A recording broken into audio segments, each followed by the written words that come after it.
Good evening, this is Brass Tacks. I'm Zaka Jacob. There was big relief today for expelled BJP spokesperson Nupur Sharma. The Supreme Court today ruled that no coercive action can be taken against her till the 10th of August. The court also accepted her counsel's argument that she is now facing ever more increasing rape and death threats post the last hearing when the court gave her a tongue lashing. The court, in fact, specifically named Salman Chishti, one of the many who's put out videos threatening to behead Nupur Sharma for the comments that she made about Prophet Muhammad. The question now is, with the court acknowledging the threat posed by the likes of Salman Chishti to Nupur Sharma, is it also time for the court to uphold its own judicial principle that for one offence and for the same offence, only one FIR can be filed?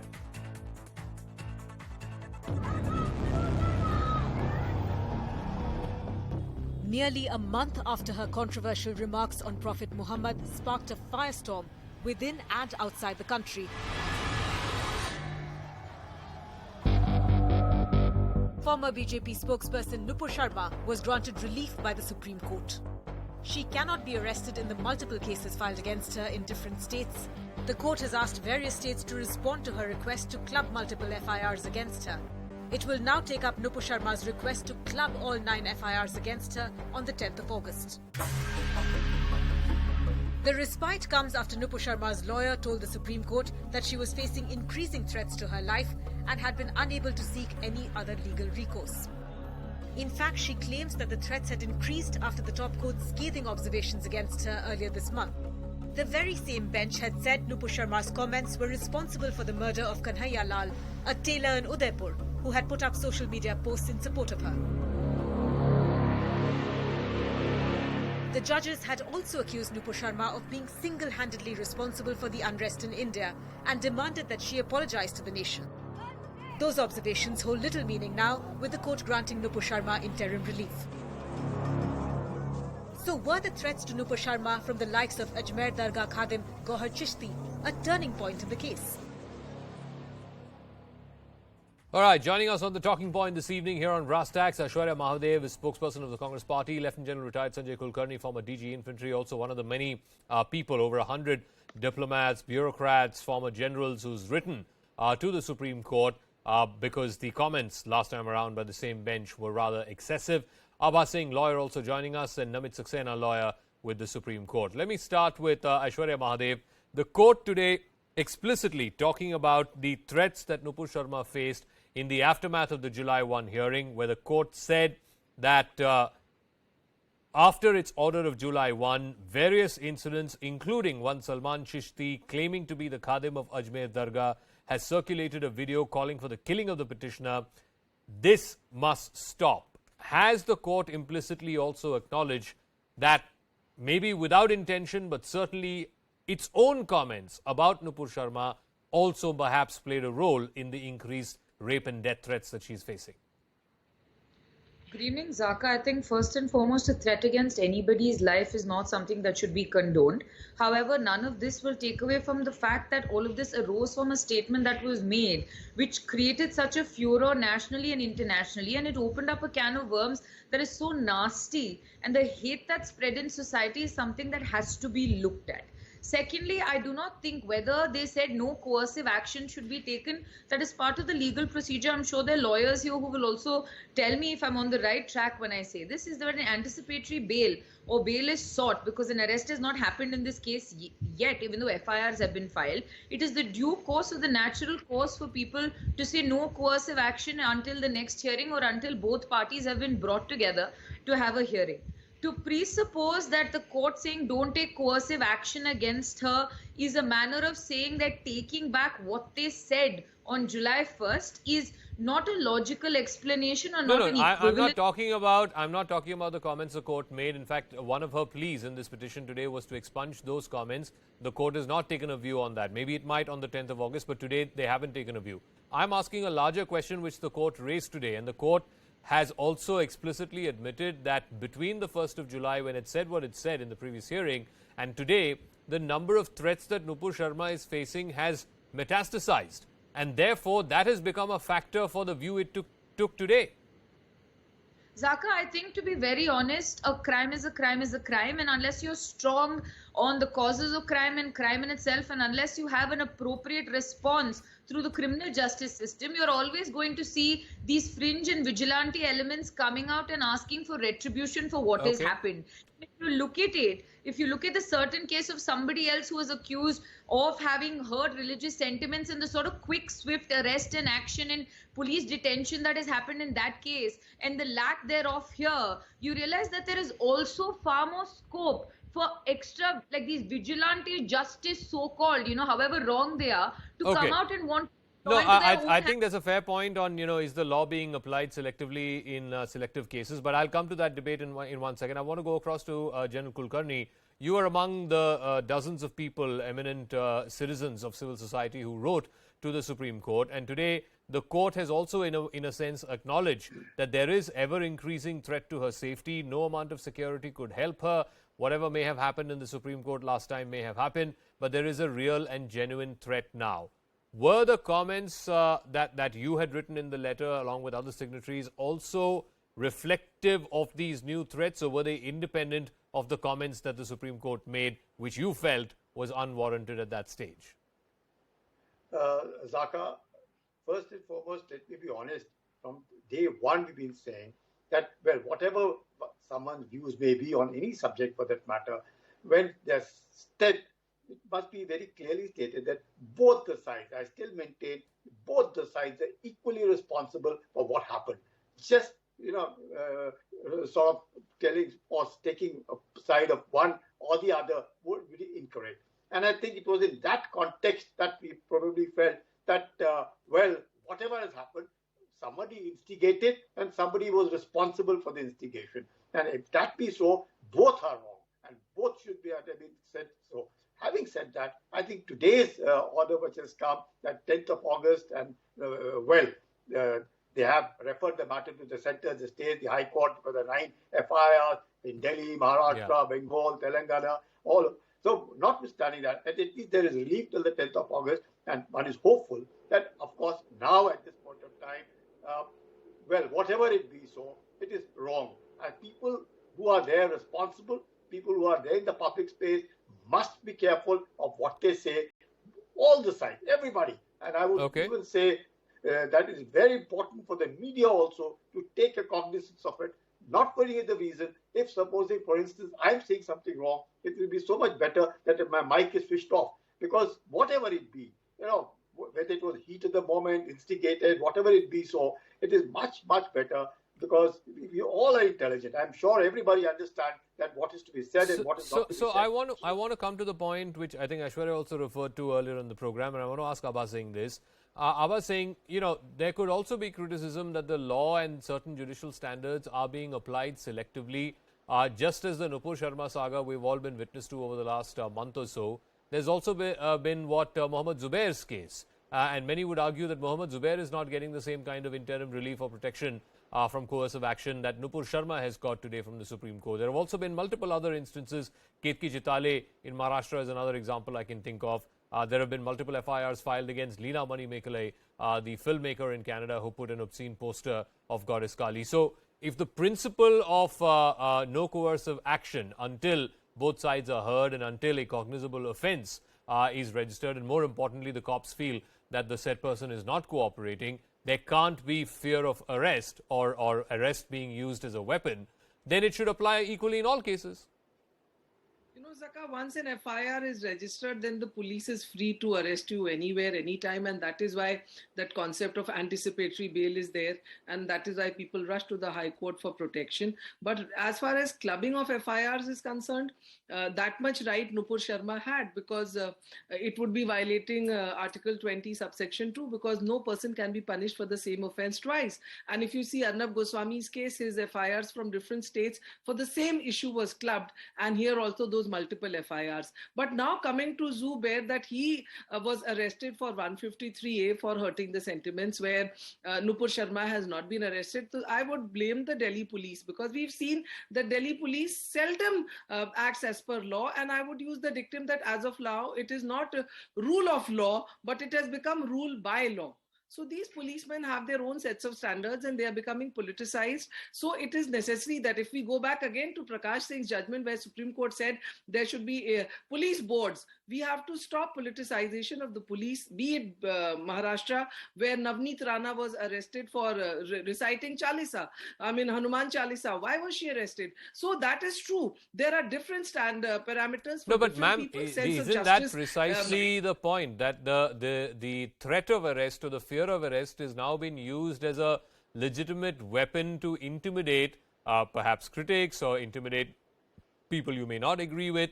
That is not the intention. Like you said at the start of the sentence, just merely registering an FIR does not warrant arrest in every case. I mean, the fear of arrest should not be a weapon in the hands of the state. Supreme Court has again and again said that bail, not jail, and they've already said that follow the 41 CRPC procedure, give a notice, call them, record their statement. Nowhere does Supreme Court say that you arrest immediately. But as of late, it has become more like a police state, and the police has lost its independence. It is dancing to the tunes of politicians, Okay. and I think that is the reason that at the drop of the hat, people are being arrested, and not one FIR. There are multiple FIRs. In fact, if you see the wrong thing when Sushant Singh Rajput matter happened, what right did Bihar police have to come and interrogate in Maharashtra when there is a set procedure, the offense or whatever suicide had taken place in Mumbai? So I think I would blame the police system, the institutions of this country who are succumbing to political pressure. Let me ask Namit Saxena. Over the weekend at a law conference, we had no less than the Chief Justice of India say that the process is the punishment. And I can't think of more examples than whether it is Nupur Sharma, some would even say Mohammad Zubair, where the process seems to be turning into a punishment. But on a larger question, I think there are about 5.5 crore cases that are pending across the country. The idea of having multiple FIRs for the same offense, that defeats the purpose of trying to, bring down the number of pending litigations across the country.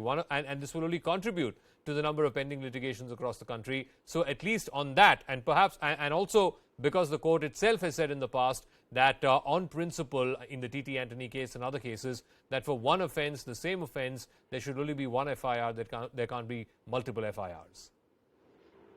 See, you're right. T.T. Anthony says that in one set of circumstances, one set of facts, where the cause of action is the same, or if they arise out of the same incident, there should ideally be one FIR. But see, the times which you live in, where information gets circulated or viral, gets viral in movements, it is not possible to contain, that only one FIR will be lodged. Separate FIRs, because they are different states, eventually they get lodged differently. But see, Nupur Sharma's case is a unique case where a petitioner is before the Supreme Court, where the highest court of the country is saying that I'm invoking Constitution before you, saying that I can't go to all these places because there have been open threats of rape, and murder being issued against me. So kindly protect me. I'm not shying away from investigation. I'm not shying away from, subjecting myself to trial. But please protect me. So the purport of the order which has been passed today is that they have not issued notice in the writ petition filed by Nupur Sharma, but in the MA filed by her, the application filed by her to the states on the limited issue that whether these can be clubbed together and they can be transferred to one particular high court's jurisdiction where, due process of law will take course. Now, as an interim measure, if they don't provide her, because the state of West Bengal, for example, in two FIRs, NBWs have been issued against her. So if they don't protect her, the multiplicity of, litigations or, it comes into picture much later. But prima facie, not keeping pendency of litigation into mind, the Supreme Court is duty bound in Article 32 petition to protect the interests of a citizen before it. So No, but the protection of interest should apply to all citizens. No, why should it apply only to one set of citizens? Yes, no, it should apply to everyone, all citizens of this country equally. Now, that is why I said that Nupur Sharma's case stands on a slightly different footing. See, Zubair's case is on a different footing. We can't compare apples and oranges.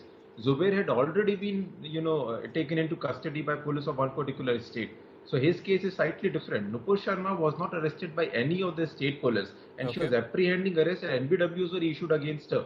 And she alleged, or rather she complained to the court that if I go there, I may be, butchered like anything. So, the level of the level of protection which I'm demanding from the court is at a much higher pedestal. What So these what two, has changed? stand on a What different. has changed between July 1 and today, July the 19th? On July 1, the court, in fact, admonished her, saying that she has a loose tongue. She is single-handedly responsible for what is happening in this country, including in Udaipur, where a tailor was hacked. The question that's being asked, Aishwarya Mahadev, has something changed? The court says yes, the level of threats that she's facing has increased dramatically in the last 19 days.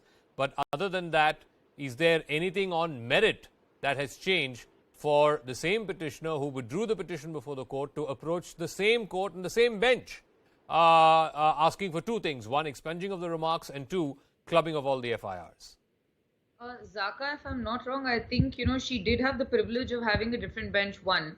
The second thing also, Zaka, the thing that you look at when the judiciary talks there about the hate and her being single-handedly responsible, I think she's symptomatic of the larger problem. But also when the judiciary did make that remark, if you look at the entire machinery that went against him, I'm sure a lot has changed.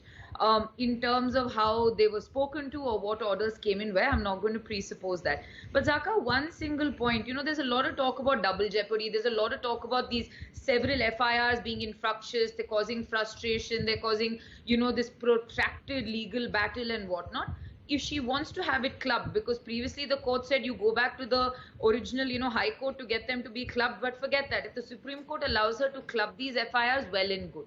But at the end of the day, the point needs to be that a crime has been committed and action needs to be taken. You want to club FIR? But here's the thing, Aishwarya. I mean, you can extend this to other cases as well. We've seen cases of journalists where supposedly something was said on a show, a particular show, one telecast, right? But multiple FIRs have been filed in multiple states, or multiple FIRs have been filed in different districts in the same state, where the said offense was not even committed there. The problem is that when comments are made either on electronic media or on social media, FIRs get lodged dime a dozen across the length and breadth of this country. For example, in Nupur's case itself, she said one comment on one show in one particular place. But look at the FIRs that have been filed from all the way from Kashmir to Karnataka. There are cases registered against her. Zaka, we've seen this happening to my leadership also, where you see our leaders having to travel across for cases also. Irrespective, if you want to club that together, well and good. If you want to make it more convenient for it to be tried at one place, well and good. And she has that privilege that even Mr. Stan Swamy did not, to even have an emergency hearing, because the man languished for however long in custody, and that is what's the most unfortunate.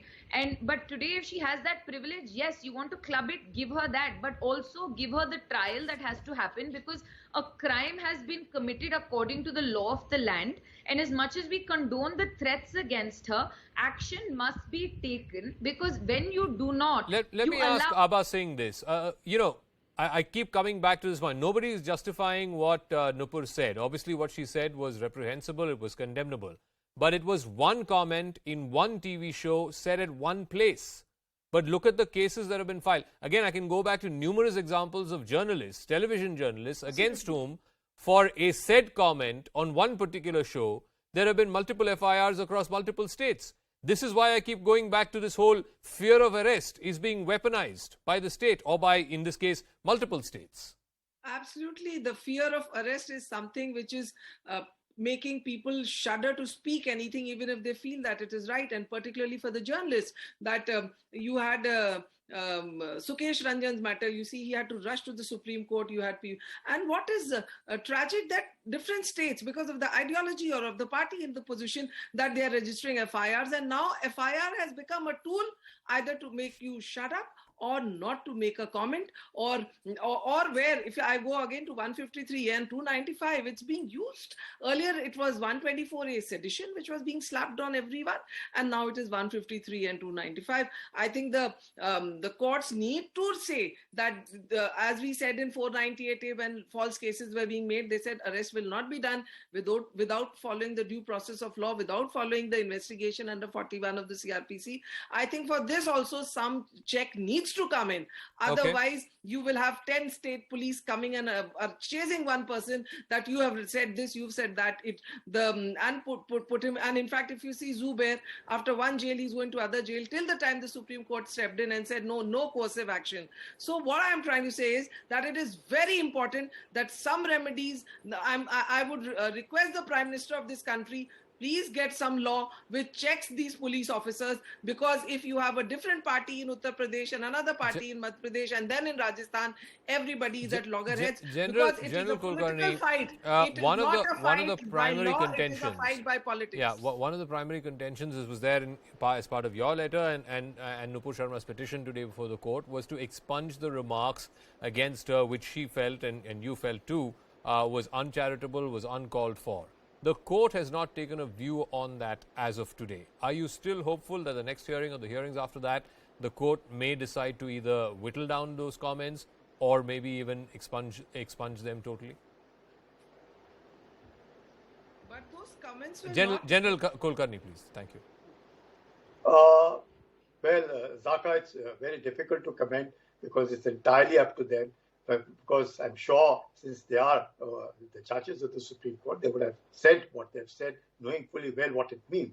And therefore, even if they do not expunge, the very fact that they've given relief to Nupur Sharma is indicative that, they do accept that, if there is a threat to her, and if the FIRs can be clubbed, so be it. And then, obviously, she's asking for protection because she feels her life is threatened. And moreover, after all these threats have increased, I sincerely hope that things settle down. And again I say that it would be so much better that nobody is above the law. Anybody and everybody who says something against anyone, he must be punished. There is no denying the fact. No. But then it must be across the board for everybody. Navid Saxena, the point is, again, it goes back to what the CJI said, that in our country, the process, unfortunately, happens to be the punishment.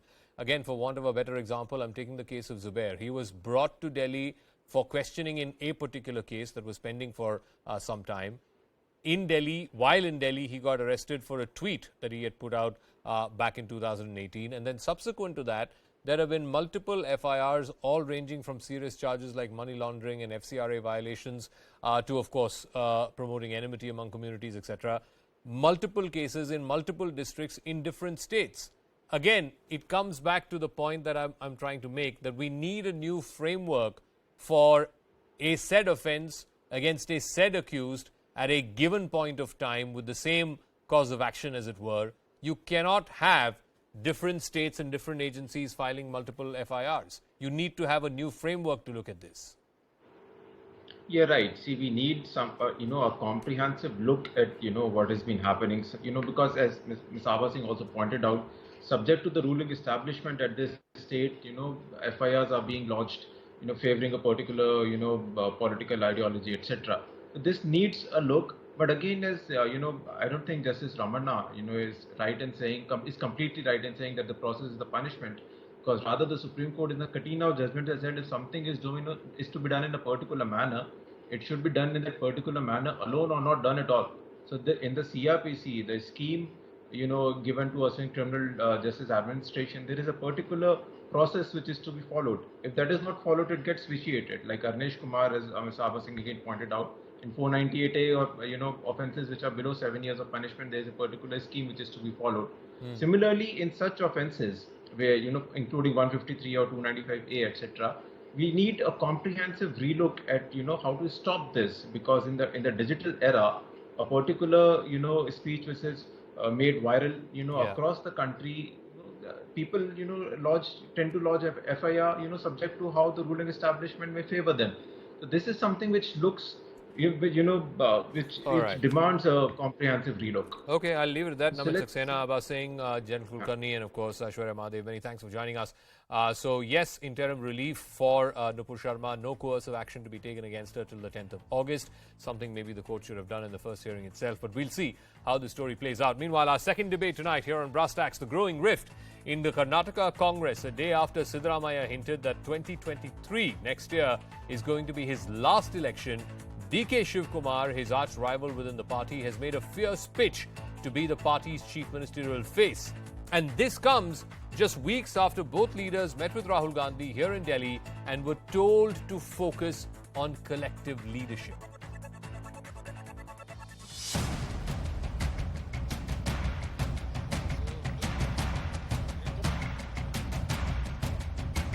I'm making it very, very, very, very clear. But this is going to be my last election.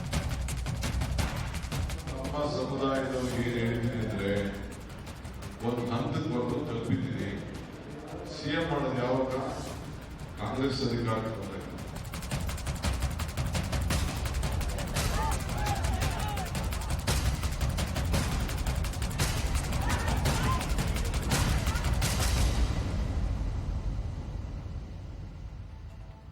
All right, so here's the interesting thing about this story. A few weeks ago, both Siddaramaiah and DK Shivkumar had come to Delhi. They were ostensibly summoned by the High Command. They had a meeting with Rahul Gandhi, and the one thing they were told explicitly, in no uncertain terms, was focus on defeating the BJP come next year's election. That is going to be your single point of focus for both the leaders. Unfortunately, what has happened over the last couple of days, first, you had Siddaramaiah's supporters wanting to have a lavish bash for his birthday and using the pretext of the birthday, have a massive outreach campaign to the so-called Ahinda vote bank, which is backwards, minorities, Dalits, etc. And of course, Siddaramaiah represents the Ahinda. In response to that, today, DK Shivkumar says that if Vocaligas want to see a chief minister, then that candidate has to be me.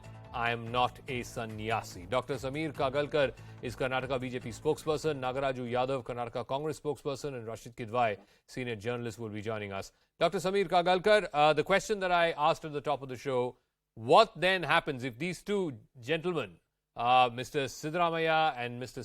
DK Shivkumar, are continuing to fight this shadowboxing fight for leadership and who will become chief minister? Then what happens to all the truce that the leadership was trying to instill between these two gentlemen? Good evening, and thanks for having me on the show. And before I start, hearty congratulations to my fellow panelist, Nagaraju Yadavji, on becoming an MLC hit. We haven't met since it's become one. And coming back to the point, it is nothing unexpected that you get to sort of see the kind of a fight that you are seeing between Mr. DK Shivkumar and Siddaramaiah ji.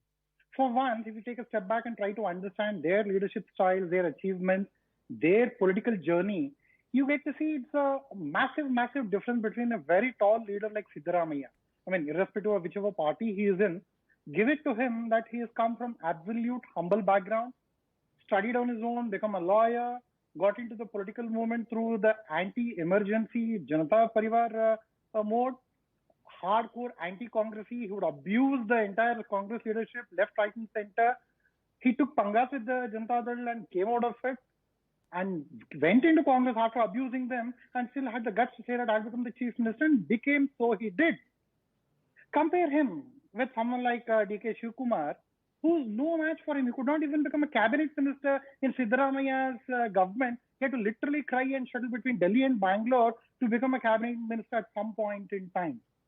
So between the two, if you were to sort of look at it, it's very evident that one person who's a self-made political leader, irrespective of whatever his Hublot watch or some other corruption scandals might be against him, it never stuck to him in a way. I mean, that's his persona, right? Okay. Congress being a very corrupt government, it never stuck to Siddaramaiah per se.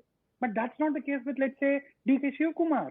Someone who spent 50 long days in Tihar. You just can't take it away from him. Okay, Rashid, You put his face on the Congress can we at allow least me- admit? okay. Yeah, no, one second. Let me get the others also, please.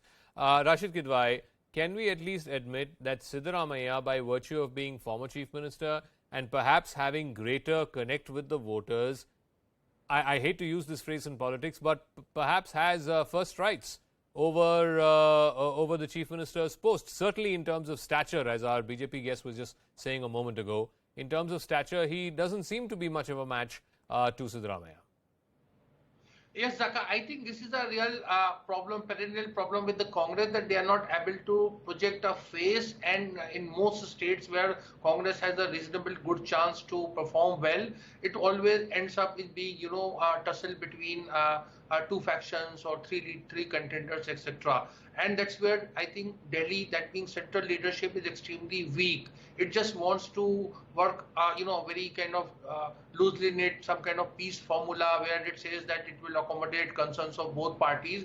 But the stakeholders are very keen. They want to have a decisive, mandate, and they want to go to the people. There is a saying in Hindi that "Gaon basa nahi, lutere aa gaye, ya bhikari aa gaye," all kind of things are said. The fact of the matter is Congress has to get its act together and win elections and then decide who should be the Chief Minister. No, so what then happens to this so-called truce, which the High Command had supposedly brokered over the last few weeks or so? Apparently both leaders came, met Rahul Gandhi, and Rahul Gandhi told them focus on collective leadership, focus on one thing, and that is how to remove the BJP from power in Karnataka. That truce seems to have been rather short-lived. Yes, Zaka, because it doesn't satisfy. It's a kind of what Congress people say lollipop culture. So the both sides think that they have, they have a claim to the post in case the Congress wins, and eventually that's what we are seeing in whether it's in Chhattisgarh or in Rajasthan or what happened in Madhya Pradesh. So the fact of the matter is that Rahul Gandhi, because he is himself not taken, technically speaking, the mantle of leadership. So therefore, he is not in a position to be that assertive that normal Congress president would be, or for that matter, Sonia Gandhi. So everything is in the realm of some kind of assurance or a promise, and there is no clarity. And I think that is something Congress needs to address itself on top priority. Nagaraju Yadav of the Congress is also joining us. Mr. Yadav, yesterday you had former Chief Minister Siddaramaiah, one of your tall leaders, saying that this is going to be his last election. Today, your party president in the state, in a way referring by saying that if a Vokaliga has to be chief minister, it has to be me. I'm no sannyasi in politics. So fact of the matter is, these two tall leaders of your party are still continuing to fight. And the bigger fight that you should be waging is against the BJP. No. Entire thing is misunderstood by the people, even by the media. It's so unfortunate to tell you frankly this thing. The Siddaramaiah's birthday, nothing to do with the party forum at all. Siddaramaiah's birthday, it's 75th birthday, where his well-wishers are doing it. Where D.K. Shivkumar Sahib is talking about, he is also contended, nothing wrong with it. Nobody is saying that he is not interested in being a chief minister. They're all leaders. You know very well the KPCC is an important portfolio of the party president, and CLP also important portfolio. There is no difference of opinion at all. All that Congress party is definitely fighting against the corrupt government in Karnataka. I am so surprised why the entire media have seen that they are taking up saying that there is a fight between the two candidates for chief ministership. Actually, Karnataka is suffering with corruption, and 40% commission has been going on. The Bangalore has become Silicon Valley. Sir, it's not the media that came and asked these. No, sir. So many things. With 100% due respect. I'm telling you today the important Congress is fighting. Give me 10 seconds. Give me 10 seconds. With due respect, I'm telling you, sir. Today I'm telling you, people are you can go after the media. You can go after the media, but the media did not, force these leaders to say what they said. No, Mr. Siddaramaiah, no, once again, hear me out, 10 seconds. No. Yesterday, Mr. Siddaramaiah says, this is my last election. I don't want any Rajya Sabha seat. I'm not going to fight from Chamundeshwari. Media did not ask him to say that. Same way, Mr. D.K. Shivkumar today says, I'm not a sannyasi in politics. If Vokaligas want to see a chief minister, then it has to be me. Media did not go and tell him to say this. Let me clarify. No, let me clarify it very clearly. What is wrong in he is saying it's my last election? It doesn't mean that he has declared himself as the candidate of Karnataka State Chief Ministership. Shivkumar never said he is the only candidate of Chief Minister of Karnataka State. We all working together. Wait, 1 minute, let me finish it. We are the leaders working together. We believe in collective leadership of Karnataka politics. Today, Karnataka politics, we are doing. Congress is trying to expose the BJP because the misrule in the name of religion or in the name of corruption. This is precisely what I'm saying. That when a senior leader says this is my last election, Is he not trying to invoke sympathy so that he becomes the top man? When another leader says if Vocaligas want to see a chief minister in the state after SM Krishna, it has to be me. He's saying in as many words. It is. No. It is these two people have said in a different context by trying to say that we have to bring Congress to power in Karnataka state. That is the idea of telling it. Saying that the last election doesn't mean that sir, it is claiming only for chief ministership. It has been said He is only claiming to say as that many I want to bring Congress back to power. as possible. No. Let me. You sir, can give whatever spin you want to on that. Dr. Kagalkar, please respond to Nagaraju You are not Yadav. understood He says media is not understood. Give me 10 seconds, Mr. sir. Siddaramaiah Sir, does not want to be chief minister. No. Mr. DKS does not want to be chief minister. No, the priority of Congress is only to remove BJP from power. Dr. Samir Kagalkar, please. Thank you. Shall I tell you, BJP... Dr. Samir Kagalkar, the question is to him, sir. Thank you. Yeah. Dr. Samir Kagalkar. Can I come in? Allow me. Yeah. One should, in my strong opinion, look at this from a game theoretic perspective. Siddaramaiah has already become a chief minister, ruled the state for 5 full years, and ruled fairly strongly in a way, in his own style and leadership featuring. Now, if there is a way wherein he says it's either my way or highway, and don't forget that he commands a massively big vote bank in the form of a Ahinda, right? That being the case, without Ahinda, there is no way that the Congress can today come out and say, we can capture the state. Now, if Siddaramaiah ji were to say, it's my way or highway, either I'm going to be the chief minister or I'm okay, Congress doesn't get to become the ruling party. Right? He can afford to say that. Can Mr. D.K. Shivkumar afford to say that? No. He doesn't command that kind of a voter base. He doesn't command that kind of a leadership style, skill, and a stature as well. So that being the case, as of now, the negotiating part between the two is abundantly clear. Siddaramaiah is 10x above D.K. Shivkumar. So that being the case, now Siddaramaiah is positioning himself so strongly, very clearly and unambiguously. This is my last election. I have a massive vote bank backing me. I have been a CM earlier and I shall rule the roost. You don't get to sort of see a counter from D.K. Shivkumar except saying that I belong to a particular community and I should be. Why should he represent or be the only representative of Vocaligas? Why can't it be R. Ashok from BJP or Dr. Ashwat Narayan from BJP or Kumar Swamy from JDS? It can be anyone, right? Mr. Nagaraj Yadav, please respond. I can definitely respond. I can only say I don't understand what is happening in Karnataka politics when BJP has got so much of difference of opinions. There are so many candidates for chief ministership. Yediyurappa has been sidelined. Corruption is an issue. Development is an issue. We are trying to do that. We are believe in collective leadership. Siddaramaiah or D.K. Shivkumar or Kharge Sahab or Parameshwar Sahab, there are plenty of leaders who can be ability to be a chief minister of Karnataka. Nobody has said that we want to be a chief minister. Everybody working in one voice to say that party has to come back to power. But definitely Ahinda votes or it's upper class votes. Definitely all are connected to us, and we want every section of society to accept Congress, because Congress is the only party which can get developmental politics. But these people are doing past and religious politics. Instead of spending your time and energy as you are doing on this show, Nagaraju Yadav sir, instead of spending your time and energy in attacking the BJP as you are doing on this show, your leaders seem to be attacking themselves. I'm asking the media. Why media can't seem to be spending more time attacking themselves, in Karnataka state? Why media is not focusing on that? Sir, why the commission issue is becoming media a serious matter in Karnataka media state? did not go and force Siddaramaiah to say what he said, or media did not force D.K. Shivkumar to say what he said.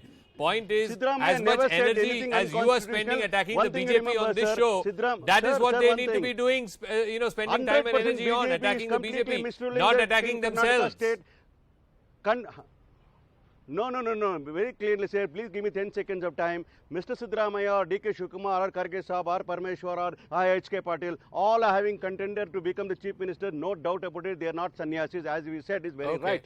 But nobody is claiming to say that I only want to be there. And I'm telling you, Shivkumar's statement should not be read out of the context. But he said that all the sections of society should support us. As and when SM Krishna was the chief minister. In Congress state units. Sir, once again, I'm giving the final word to Rashid Gidwai. Whether it is in Rajasthan between Sachin Pilot and Ashok Gehlot, whether it is in Chhattisgarh between Mr. Baghel and Mr. Dio, and of course now in Karnataka between Mr. Siddaramaiah and Mr. D.K. Shivkumar.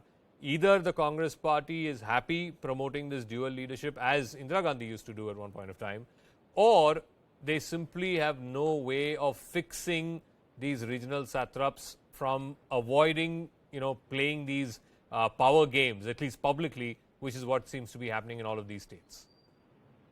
Yes, Saka, the Congress needs to ponder over the simple fact that since August 2020, there have been 11 state elections and they have lost in all. And in most places, whether it was Punjab or Uttarakhand, the whole thing was about see who should be the face, and that's where there is a perception that Congress leadership messed it up. And this also tell you a very telling commentary about the AICC General Secretary in charge, the person who's tasked to bring all factions together and strategize before elections actually take place. So the Congress does not have any standard operating procedure for selection of chief ministerial nominee. It's high time they put something in place. Let it be, if they feel that the state Congress president should lead the party, let that be a norm.